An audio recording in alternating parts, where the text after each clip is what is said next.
I don't understand why it feels like when you go to Nigeria, it's like going back 100 years when they should have access to whatever they need. Don't turn me into no advocate in Nigeria. Okay? Period. So infrastructure.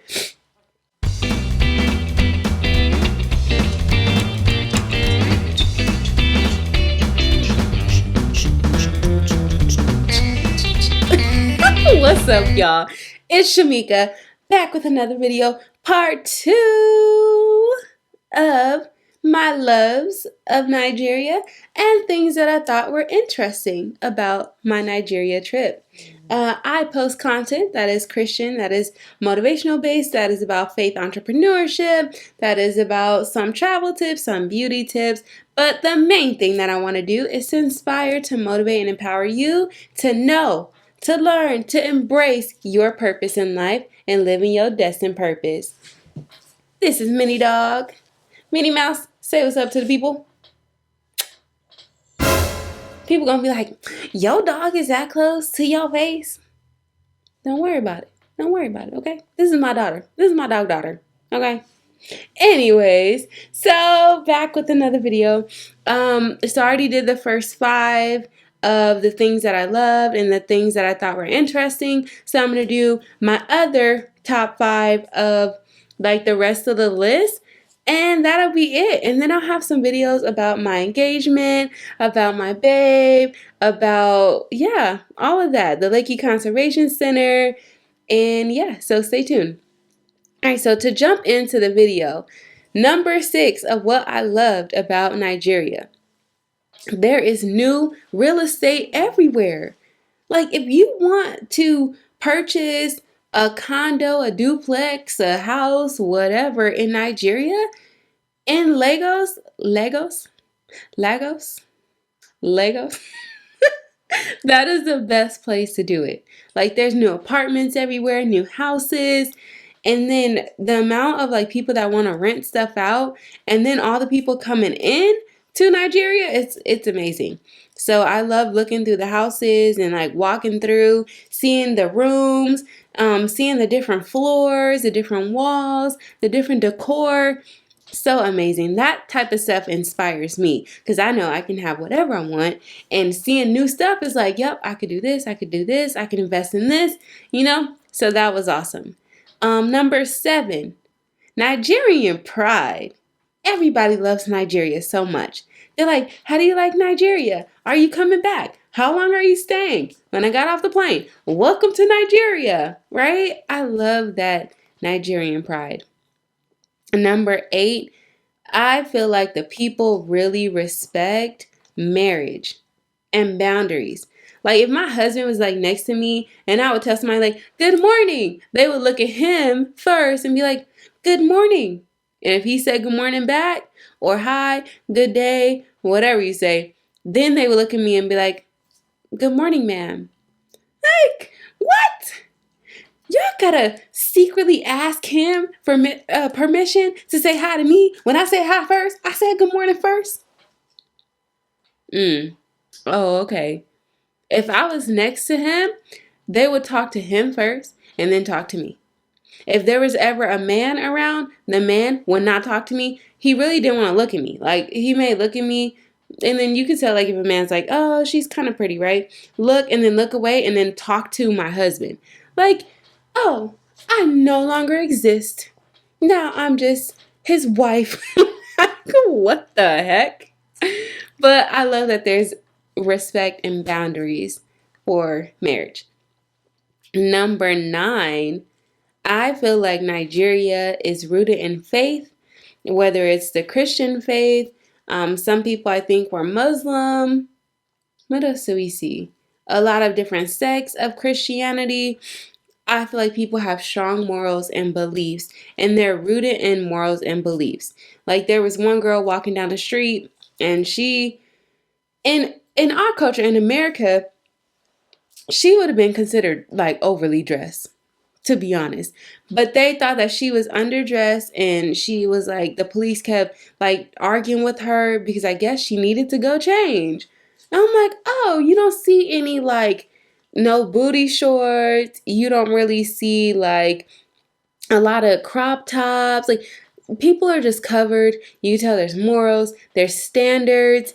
I don't think I saw like our LGBTQ family like on the streets or anything. Like, it's interesting. Like, you could just tell like they're very conservative and they have standards for how they want people to be viewed in the public. Yeah, that's all I'll say. Number 10 that I loved about Nigeria. And we to the end of the list of the loves. But there's more that I love, but I just want to make sure that I'm not making super, super long videos. So number 10, people work so hard in Nigeria. They work hard, whatever they're doing. If they're selling chips on the street, they're working hard. If they selling new real estate to you, they're working hard. If they work like a regular job, working hard. Like, people just want to make sure that they're able to feed their families, and they're going to do whatever it takes. And I admire that. So that was my top 10. Whoop. Okay, so here's some things that I thought was interesting. For this one, number 6, I don't think I saw any ambulances. Like, where's y'all 911, 211, 411, 811, whatever? Like, if I need some help, who am I calling? Who am I calling? Because if I don't have a car and I need to go to the hospital, how am I getting there? You know, girl. Okay.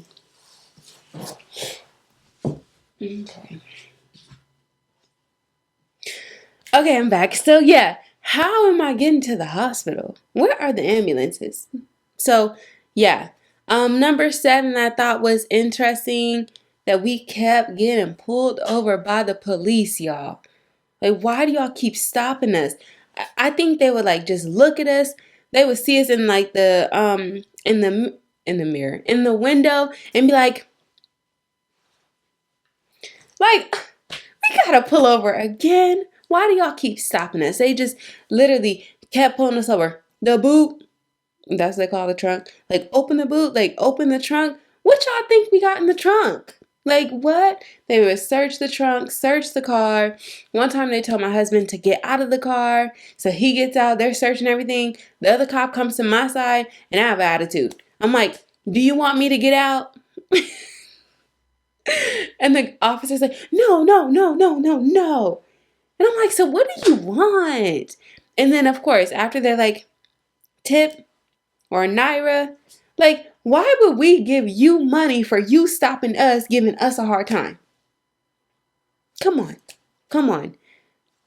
And I mentioned in the last video, like, one cop stopped us, and I already had an attitude because I'm like, why do y'all keep stopping us? He stops us, go to my husband's side, leans in, and is like, beautiful, and starts singing to me. I'm like, what? So we started laughing, and yeah, he's just singing and singing and singing. And he was like, may you guys be blessed, blessings. And then he's like, now bless me. Like, now bless you. We don't have money for you. So yeah, that was just unfortunate. Unfortunate, always getting stopped by the police. Number 8, yeah, I kept getting bit by bugs. Like, I had the mosquito bracelets, the DEET spray. I kept trying to be covered up, like long sleeves, and I still kept getting bug bites. Like, I don't even know. I don't know if it was spider bites or what kind of bites, but my legs were being bitten up, my arms. Like, I just kept getting bug bites. And yeah, I didn't like that part. So yeah, number 9, I would say most of the buildings in Nigeria have poor air quality, and there is mold. Like, a mold spurs in the air. Like, I'm coming back, right? But wherever I'm at, like, can I get a mold air purifier? Because I don't know, you can't just breathe in mold all the time. Like, I'm pretty sure people struggle with asthma. Yeah, with lung issues, because you can't just have like a climate that rains 24/7, and then like there's no ventilation, and then the mold just grows on the walls, grows on the floors, grows everywhere. Like, I literally put out an onion one day, and come back the next day, the onion had absorbed all the mold in the air, and I smelled the onion and it literally smelled like mold. Like it absorbed everything. So anytime I put out fruit, the fruit was absorbing the mold. I'm like, y'all, like you can't even eat your stuff that sits out on the counter because it's absorbing that mold. So I said these things are interesting. I pray and I hope to not be offensive to my Nigerian brothers and sisters. I'm just saying what I thought was interesting about Nigeria and how we can hopefully, like, if I live in Nigeria, like, just make it better in a better place for if I, like, when I have kids. And yeah, my kiddos can't be breathing in mold and eating food that has absorbed the mold. Just saying. Just saying. Number 10. The roads in Nigeria are so congested and like there's no lanes and people just drive like it's like bam just run into each other. Like it's so crazy. It's so crazy. And a lot of the roads are not paved. Like there's no what's what is the word? What's the word for street? And why can't I think? Oh my gosh. Asphalt? Is it asphalt? There we go. Asphalt. There's no asphalt on the ground. Like they're just driving in dirt sometimes. I know we would be driving on the road for a second and then go off. There's also not a lot of street lights everywhere. So I just, it was just interesting. A whole different interesting experience. So there y'all have it. I have my top 10 loves, my top 10 most interesting things that I thought about Nigeria. And then I also have maybe 4 more things, because I already said one in the last video. 4 things that I feel like would really bless and help and cultivate the environment in Lagos, Nigeria. Number 2 was more high-paying employment. A lot of people are on the streets trying to sell things, and people are trying to find money. People are trying to make clothing. People are trying to sell you this and sell you that and ask for money, and they need Naira, right? Because there's not enough employment. Like more people need more jobs. More people need more houses, and you need more money to pay for these houses, right? You have kids, you need money to pay for their food and pay for their supplies. I think it would be blessed if we could see, like, I don't know, warehouses, factories, ethical factories, right? Hotels, soup kitchens. I already mentioned that in the first video. Soup kitchens, food banks. We can start a whole bunch of soup kitchens, and the Nigerians can run their own soup kitchens. They can run their own food banks. They can work in all the malls, right? We just need more and more and more for our Nigerian brothers and sisters to do. They shouldn't have to be on the street saying, I'm hungry. Eat, eat, saying that they need food or want food. Like, what? This is God's earth. Everything is abundant and plentiful. How do we get it to the people that need it? Let me not start preaching, okay? So, number 3, infrastructure overall. Overall. A lot of the places we are at, the power just, I cannot talk. The power would just go out. Like, what? Y'all, they waiting for the backup generator to just kick in? How come there's not sustainable energy, right? How come y'all's lights are going off at a certain time? Or the whole mall, the lights went out, right? Like, how do we get sustainable energy, and how do we get Nigeria to get up to a livable standard that's like America, or like, I don't know, Europe or wherever else? Like, I don't understand why it feels like when you go to Nigeria, it's like going back 100 years when they should have access to whatever they need. Don't turn me into no advocate in Nigeria. Okay? Period. So infrastructure. Water should be easily accessible. Energy should be easily accessible. Gas should be easily accessible. You should not turn on a faucet and there's no water. Like, what? Nigeria. Like, to the officials, if any of the politicians see this, like, what are we doing? What are we doing? Our politicians, y'all family is good and y'all family is taken care of, But how come everybody can have access to these things? So I would say better infrastructure. There should be access to an ambulance if you need it. There should be safe roads that you can drive on. Your car should not, like, the power steering shouldn't be going out and your axles are breaking because you're literally driving in potholes. But I'm gonna get off my high horse. Um, Number four, activists, advocates, political leaders that have integrity, the people that want to do right by their community, people that want to do right by the kids in their community. Like, where are the politicians that really care about giving back to Nigeria and building Nigeria up? Because, y'all, if you're watching this video, they need you. They need you. I'm in California advocating for our kiddos, advocating for our community, building solid programs, building mentorship programs, performing arts programs, housing programs for our foster youth, right? Doing block parties, giving away shoes, giving away backpacks, giving away clothes, hygiene kits, whatever our community needs. I'm here bridging the gaps for what they need in the community. Where are the leaders in Africa?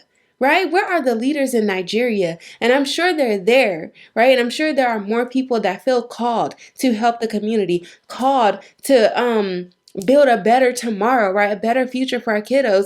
And I pray that this gives you just a little bit more courage, just a little bit more passion to do it. Do whatever you feel like you're supposed to do. Start the soup kitchen. Start the food bank. Start that business. Start whatever. Advocate for what y'all need in Nigeria. Period. And then lastly, and I already said it like in part one, I see a need to pray over Nigeria. Like, we should all be praying for Nigeria, praying over Africa, praying over all of these different continents that do not have what Americans have access to. We take so much stuff for granted. And then we go to these places and it's like, oh my gosh, this is so different, or this could be so much better. And then we just come back home and forget about all these places. Like, these are our sisters and brothers. Why? Because they're human. They're human, okay? You don't have to be Christian. You don't have to believe in the same God that I believe in, but you have to acknowledge that they bleed like we bleed, and they should have access to running water all the time. They should have access to energy, sustainable energy, 24/7, right? All these things, I just feel like Nigeria is a little bit stuck in a different time period and not necessarily in 2025, right? I know the tech industry is booming. I know it's getting better, but we can be praying and standing in agreement that it could be even better for the kids that are coming up and for the families that live there now. So that is it. We're almost to 20 minutes on this video too. If you stuck around, thank you so much for watching this video and learning about what I liked about Nigeria.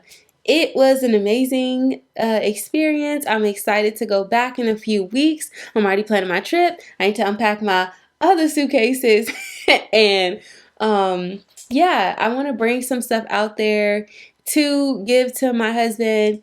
And yeah, I'll see you guys in the next videos when I'm talking about my engagement, talking about my wedding, talking about all the things that God is doing, how we met, all the stuff. I'll see if I can do a video with him as well. And yeah, live your purpose life. Don't let anybody try to persuade you that you're not worthy, that your dreams are this, your dreams are that. Like, God has put purpose in your heart and in your life. Do whatever God has called you to do and be bold about it. See y'all next time.